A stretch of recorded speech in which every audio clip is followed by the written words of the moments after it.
Hello दोस्तों, कैसे हैं आप सब। उम्मीद है कि ठीक ही होंगे और अपनी पढ़ाई अच्छे से कर रहे होंगे। तो दोस्तों, आज हम बात करने वाले हैं बाल अधिकार संरक्षण आयोग के बारे में।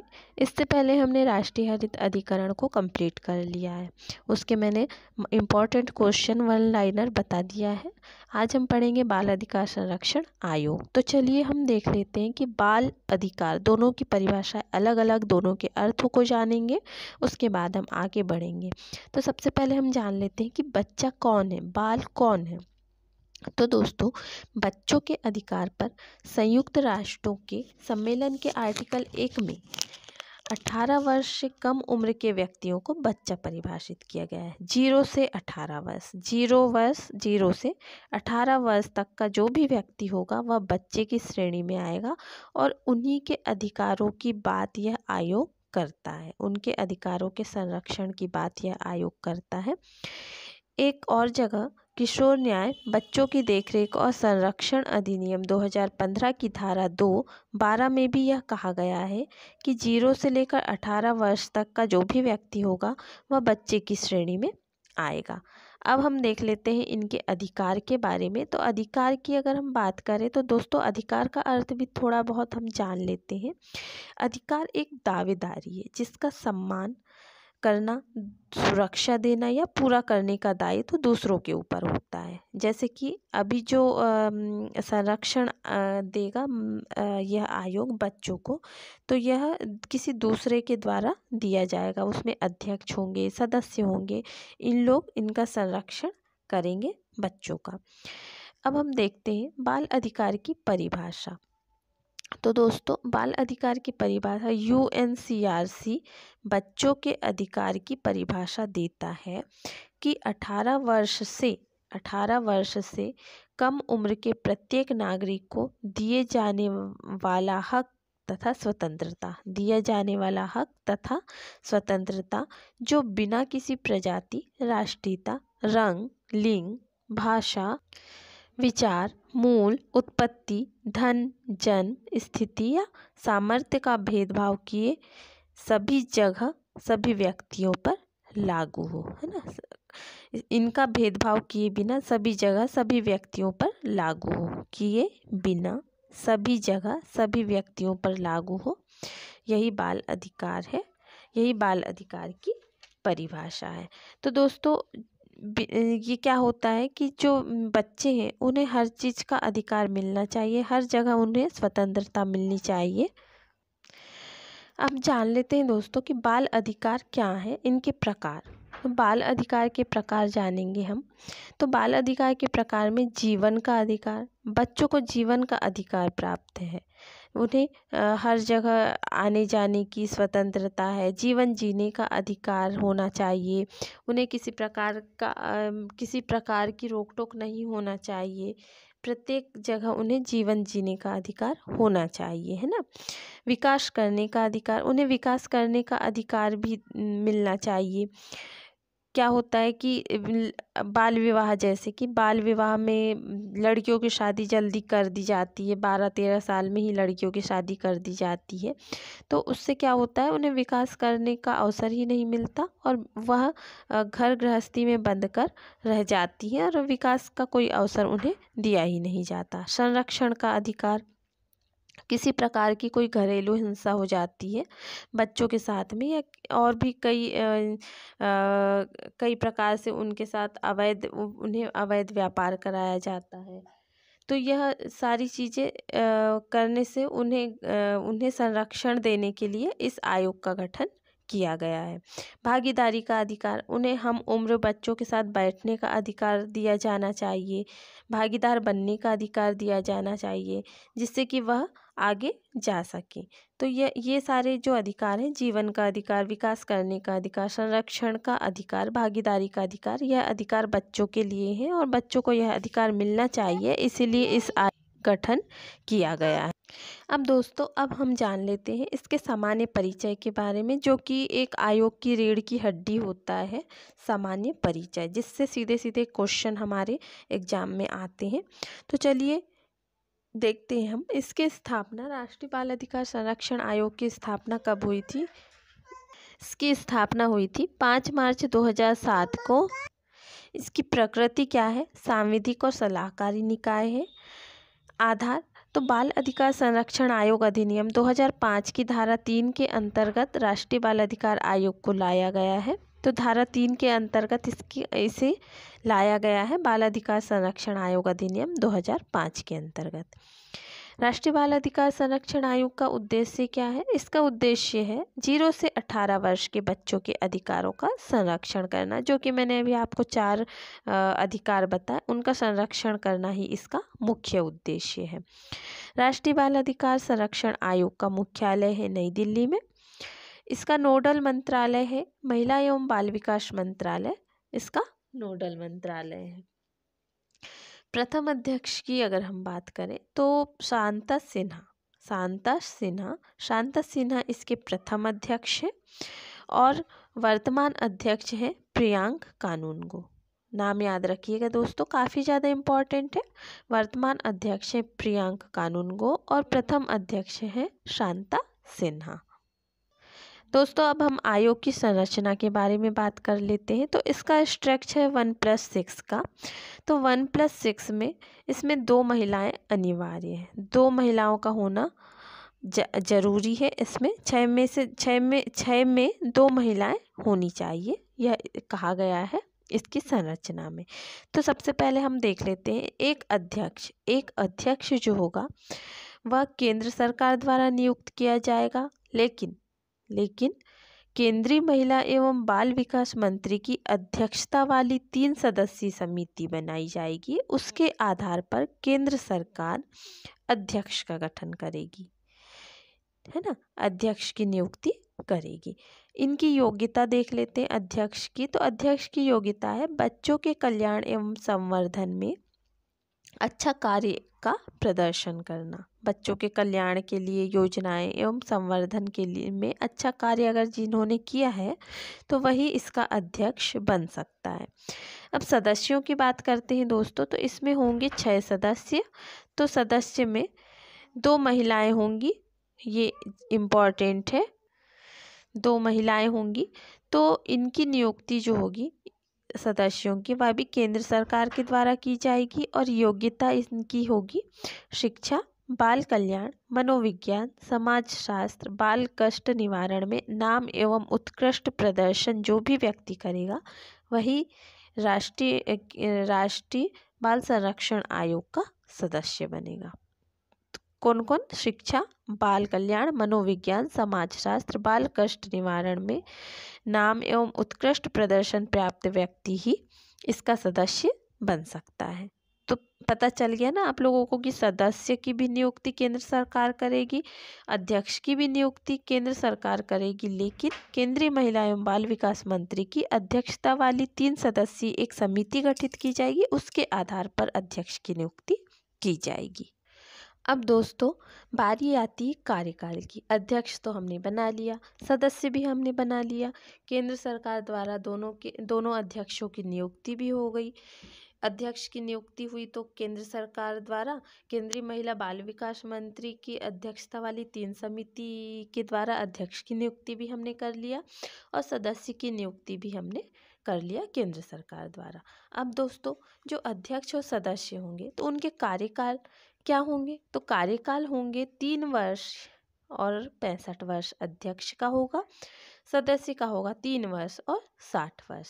तो अध्यक्ष जो होंगे उनकी 65 वर्ष है ना, ये याद रखिएगा, और सदस्य की होगी 60 वर्ष। अवधि होगी 3 वर्ष की, आयु होगी 65 वर्ष की। अवधि होगी 3 वर्ष की सदस्य की और आयु होगी 60 वर्ष की। अध्यक्ष या सदस्य 2 पदावधि से अधिक पद धारण नहीं करेंगे, तो ये लिमिट है दोस्तों। अभी तक आयोगों को हमने पढ़ा था तो कुछ में कहा गया था कि दोबारा नियुक्ति नहीं होगी, कुछ में कहा गया कि नियुक्ति होगी, लेकिन इसमें एक लिमिट बताई गई है कि अध्यक्ष या सदस्य जो भी होगा उसकी जो पदावधि होगी वह 2 बार की होगी। 2 बार वह पद धारण कर सकता है, लेकिन उसके बाद पद धारण नहीं कर सकता है। अभी हमने पिछले वीडियो में पढ़ा था कि राष्ट्रीय हरित अधिकरण में जो अध्यक्ष और सदस्य होंगे वह पद धारण नहीं कर सकते 2 वर्ष के लिए, किसी भी प्रकार का कोई भी पद धारण नहीं कर सकते, है ना। लेकिन इसमें 2 वर्ष तक लगातार पदावधि होगी उनकी और पद धारण करेंगे, उसके बाद नहीं कर सकते।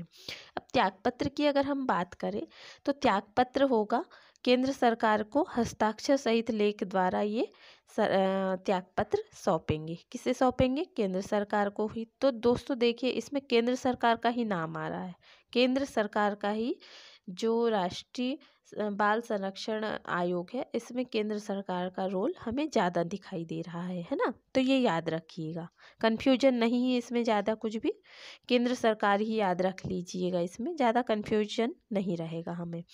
फिर वेतन भत्ते की अगर हम बात करें तो इनके जो वेतन भत्ते होंगे तो वेतन भत्ते भी केंद्र सरकार ही तय करेगी, कोई अलाभकारी परिवर्तन इन्हें नहीं होगा, है ना, परिवर्तन नहीं होगा।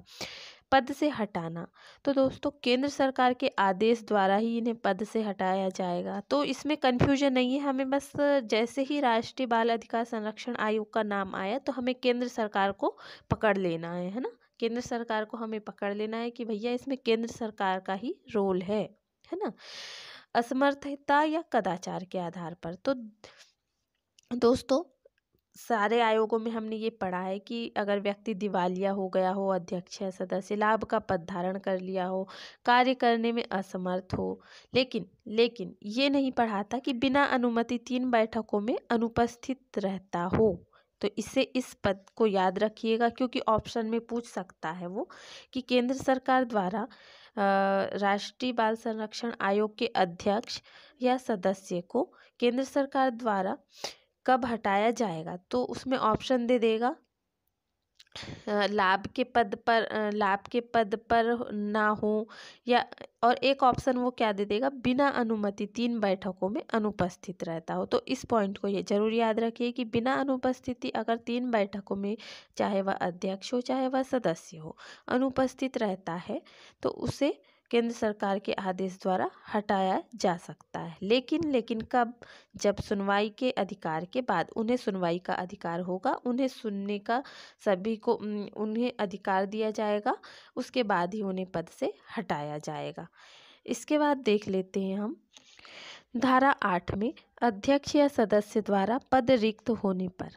अभी तक हमने कार्यकारी अध्यक्ष के बारे में पढ़ा था, उसी प्रकार से यही है कि अध्यक्ष या सदस्य द्वारा पद रिक्त होने पर, हो सकता है उसकी मृत्यु हो गई हो या उसने त्यागपत्र दे दिया हो या अन्य कोई भी कारण हो सकता है, तो उसे 90 दिनों के अंदर नई नियुक्ति की जाएगी, अध्यक्ष हो या सदस्य की।